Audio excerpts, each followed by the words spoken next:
अस्सलाम वालेकुम नाज़रीन, मोहम्मद कज़ाफ़ी का मतलब फिर हाज़िर है नए दौर के प्लेटफ़ॉर्म से नाज़रीन। हमारे बड़े ही प्यारे गेस्ट हमज़ा अज़हर सलाम हमारे साथ मौजूद हैं। अस्सलाम वालेकुम हमज़ा भाई। वालेकुम सलाम क़ज़ाफ़ी साहब, thank you very much for having me. Hamza भाई आपकी बड़ी रफ़ाक़तें हैं, बड़ी दोस्तियाँ हैं मलिक रियाज़ से, तो सोचा कि वो आ रहे हैं 15 जुलाई को, डेट्स भी आ गई हैं। तो आपसे पूछा जाए कि क्या डील-शील हुई है, पस पर्दा क्या चीज़ें चल रही हैं?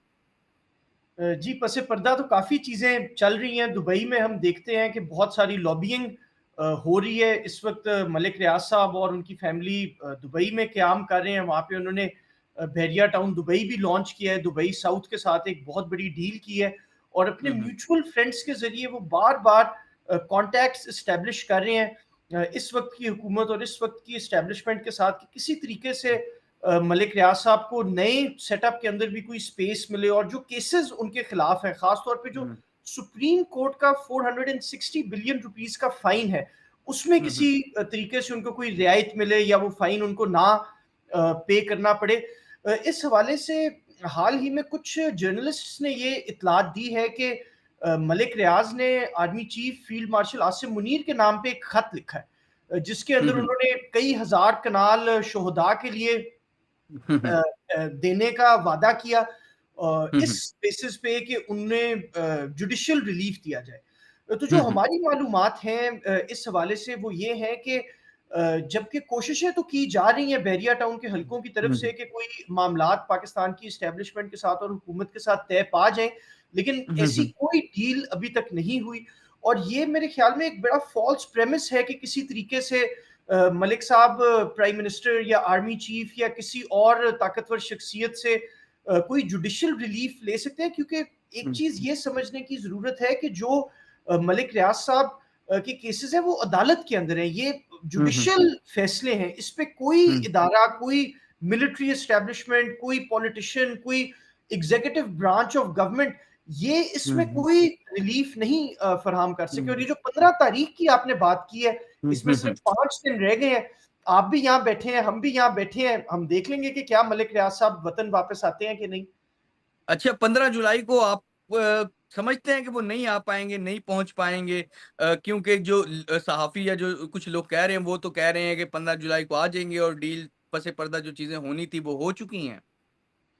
जी, मेरा तो नहीं ख्याल कि वो वापस आ पाएँगे। जो इत्तलात जिनका आप इशारा कर रहे हैं, उनके मुताबिक मलिक साहब का प्लान ये था कि वो पहले कराची आएँगे, वहाँ पे सिंध हुँ। गवर्नमेंट जिनके साथ उनके बड़े गहरे ताल्लुकात हैं, प्रेज़िडेंट ज़रदारी ज़रदारी साहब उनके। का ज़िक्र करना चाह रहे हैं आप?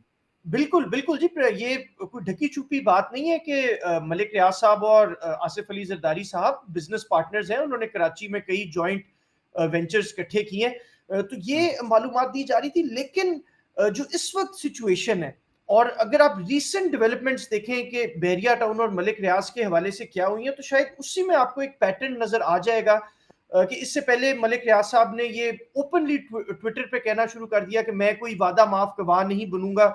उन्होंने हुँ, हुँ, वीडियोज़ शेयर की कि बहरिया टाउन के ऑफिसेज़ पे रेड हो रही थी। उसके बाद हमने देखा कि नैब ने एक प्रेस रिलीज़ जारी की, जिसके अंदर हुँ, उन्होंने हुँ, ना सिर्फ बहरिया टाउन के खिलाफ बयान दिया, बल्कि उन इन्वेस्टर्स को भी कॉशन किया, जो बहरिया टाउन दुबई में इन्वेस्ट कर रहे हैं और इसको एक इल्लीगल सोसाइटी डिक्लेयर किया और वो जो इल्लीगल तरीके से पैसा मुल्क से बाहर जा रहा था हवाला और हुंडी के ज़रिए, बहरिया टाउन दुबई में इन्वेस्ट करने के लिए, उसके ऊपर भी एफआईए ने काफ़ी काम किया है। तो एक ऐसा ठीक है। शख्स जो कि प्रोक्लेम्ड ऑफेंडर हो, जिसके खिलाफ अदालती फैसले हों, ये या तो एक डील ऑफ द सेंचुरी होगी जो उनको हुँ, बेल हुँ। आउट कर सकती है, लेकिन अभी तक ऐसे हालात नहीं लग रहे। अच्छा, आप क्या समझते हैं कि हमज़ा भाई वो जुडिशरी से माँग रहे हैं बेल वग़ैरह ये जो भी चीज़ें या मिलिट्री एस्टेब्लिशमेंट से या खाली ज़रदारी साहब से?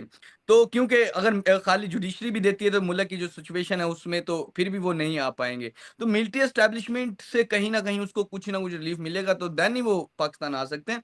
तो जो ये सारी पीछे चल रही हैं, तो आपके क्या एनालिसिस हैं, क्या चीज़ें हुई होंगी पस पर्दा?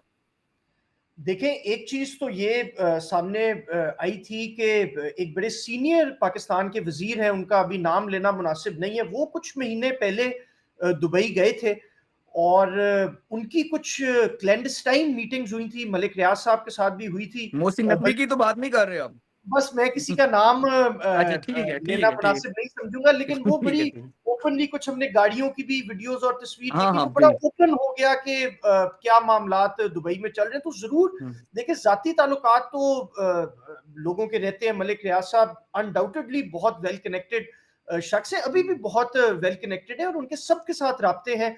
जब हुँ, मियाँ हुँ। नवाज़ शरीफ साहब भी दुबई में स्टे कर रहे थे, तब भी उनकी मलिक रियाज साहब से मुलाकात हुई थी। तो अनडाउटेडली मलिक रियाज साहब पाकिस्तान की सियासत का, पाकिस्तान की सोसाइटी का, हाई सोसाइटी के एक बड़े की प्लेयर रहे हैं। लेकिन जो एक ज़माने में उनकी इनविंसिबिलिटी थी, एक ऐसी कैफ़ियत थी कि कोई भी इदारा या कोई भी अदालत उनके खिलाफ कोई एक्शन नहीं ले सकती, या कोई उनके खिलाफ कोई जजमेंट इम्प्लीमेंट नहीं हो सकती। वो चीज़ अब खत्म हो गई है। जिस तरह हमने पहले इंटरव्यूज़ में भी आपके साथ ये ज़िक्र किया था कि जो 460 अरब रुपए का फाइन है, ये इस वक़्त मलिक रियाज साहब की मौजूदा करंट नेट वर्थ से ज़्यादा है। तो अगर मैं आपको शायद ये बात थोड़ी अजीब लगे, लेकिन इस वक़्त मलिक रियाज साहब एक बैंकरप्ट शख्सियत है। उनके हुँ, हुँ। पास शायद आप और मेरी माली हैसियत उनसे ज़्यादा है, क्योंकि हमारे एसेट्स हमारी कोशिश लायबिलिटी में से ज़्यादा है।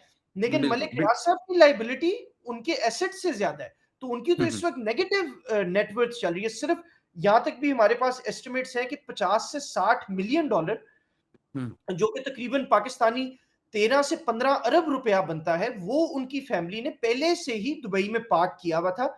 हुँ, हुँ, जिसके तहत उन्होंने अभी ये दुबई साउथ के साथ बहरिया टाउन दुबई लॉन्च किया है। ये उनकी मौजूदा जो उनके पास कैपिटल है। तो मलिक रियाज साहब से तो कई गुना ज्यादा अमीर लोग इस वक्त पाकिस्तान में बैठे हैं, और जो स्पेस उन्होंने ली हुई थी, अब वो स्पेस वो छोड़ चुके हैं, और अब तो वो इस बिल पोजीशन में है कि वो मुल्क वापस आना उनके लिए बहुत मुश्किल है। बिल्कुल। अच्छा आपने अभी थोड़ी देर पहले ज़िक्र किया कि जो मलिक रियाज़ हैं, उन्होंने एक दफ़ा तो वो बड़ा इनकलाबी बन गए थे और उन्होंने आड़े हाथों लिया जुडिशरी को, मिलिट्री एस्टेब्लिशमेंट को कि मैं वादा माफ़ गवाह नहीं बनूँगा, मुझे इमरान खान के खिलाफ वादा माफ़ गवाह बनाने की कोशिश की जा रही है। एक तरफ तो वो इनकलाबी बन गए थे, लेकिन उससे थोड़े दिन बाद एक बड़ा लंबा अरसा वो खामोश रहे हैं। शायद इस खामोशी का सिला उन्हें मिलने जा रहा हो, इसी की वजह से डील्स हो रही हों जो मज़ीद आगे हो रही हैं और शायद 15 जुलाई को वो आ भी सकते हैं। देखिए, होने को तो कुछ भी हो सकता है, और ये पाकिस्तान की सियासत के बारे में हुँ, आप एक्यूरेटली विद 100% एक्यूरेसी तो प्रिडिक्ट हुँ, करना बहुत मुश्किल है। लेकिन जिस तरह इस वक्त सूरत हाल नजर आ रही है कि कोई ऐसा इदारा, चाहे वो मिलिट्री एस्टेब्लिशमेंट हो या वफाकी हुकूमत हो, उनके हुँ, हुँ। पास ये इख्तियार नहीं कि वो मलिक रियाज साहब को जुडिशियल रिलीफ दे सके। जो एक इदारा है जो हुँ, मलिक रियाज को रिलीफ दे सकता है, वो सुप्रीम कोर्ट ऑफ पाकिस्तान है। उसके अंदर भी हुँ, प्रॉपर प्रोसीडिंग्स के ज़रिए पूरी अवाम के सामने जो होंगी, जिसमें दोनों तरफ के वकील पेश होंगे, सिर्फ ये एक इदारा है जो हुँ, इनको कोई रिलीफ दे सकता है। अगर इसके बरअक्स मलिक रियाज साहब पाकिस्तान वापस आने में सक्सेसफुल हो जाते हैं, जबकि एक और बात मैं आपको यहाँ पे ऐड करता चलूँ कि इस वक्त मलिक रियाज साहब के जो एसेट्स पाकिस्तान में हैं, वो फ्रीज हो चुके हैं, उनके बैंक अकाउंट्स, उनके घर, हुँ, यहाँ तक उनकी फैमिली की कोई 20 से 30 गाड़ियां, जिसके अंदर लैंड क्रूजर्स और हुँ। हाइलेक्स पिकअप ट्रक्स और मजीद जो लग्जरी व्हीकल्स हैं, ये सब इस वक्त पकड़ी जा चुकी हैं। तो मतलब अगर मैं आपको कहूं कि इस वक्त तो मलिक रियाज साहब के पास ना पाकिस्तान में रहने को घर है, ना उनके पास गाड़ी है, ना उनके पास अपने बैंक अकाउंट्स का एक्सेस है। तो मेरे ख्याल में ये बहुत ही मुश्किल लगता है, और यकीनन कोशिशें तो अभी भी हो रही हैं। जिस वक्त हम ये बात करें, इवन एट दिस मोमेंट जो हुँ, बहरिया टाउन का सिस्टम है, वो कोशिश हुँ, कर रहा है कि किसी तरीके से वो वापस पाकिस्तान के अंदर अपने बिजनेसेस को चला सकें। बहरिया टाउन पेशावर का एक प्रोजेक्ट इनका बड़ी देर से रुका हुआ है, वो कह रहे हैं उस तरफ उनकी कोई मामलात तय पा जाए। बहरिया टाउन कराची 2 के हवाले से बहुत सारे मामलात हैं जो कि इस वक्त पेंडिंग है। लेकिन मैं आपको यहाँ तक बताऊं कि बहरिया टाउन के फाइनेंशियल हालात इस हद तक गिर चुके हैं कि मैं 3 एफआईआर, 3 चेक्स के ऊपर एक एफआईआर मलिक रियाज साहब और अली रियाज साहब पे कटी है, जो कि 17.5 करोड़ रुपए के चेक्स थे सिंध बिल्डिंग कंट्रोल अथॉरिटी के। तो आप सोचें हुँ, कि हुँ, वो मलिक रियाज जिसका बेटा पाकिस्तान में 50-50 करोड़ की गाड़ी में फिरता था, आज वो हुकूमती लाइबिलिटीज के 17.5 करोड़ रुपए के चेक्स नहीं दे पा रहे। तो मेरे ख्याल में कि एक जो बात दूर से लगती है कि जी ये बहुत ही फिल्थी रिच लोग हैं और इनके पास तो बहुत ही ज़्यादा पैसा है, और जब असली पैसे देने की बात आती है, अपनी लायबिलिटीज़ क्लियर करने की बात आती है, तो फिर आपको किसी भी कंपनी या किसी बड़ी बिज़नेस फैमिली की फाइनेंशियल हेल्थ का पता लगता है।